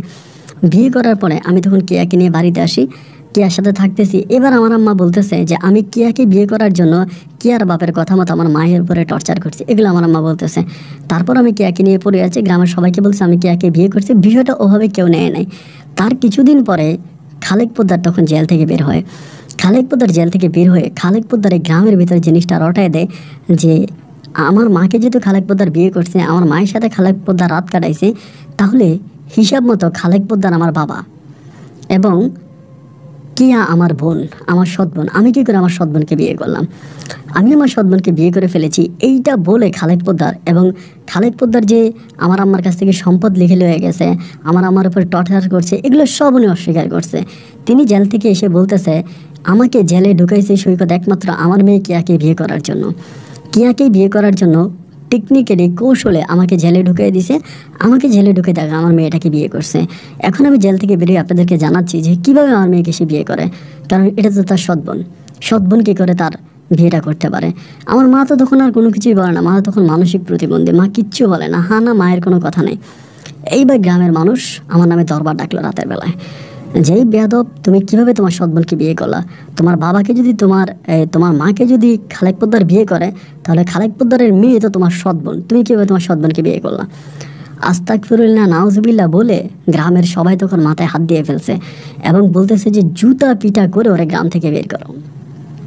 ঠিক যেমনটা তারা চেয়েছিল তেমনটাই তারা করলো, জুতা পিটা করে আমাকে গ্রাম থেকে বের করে দিল।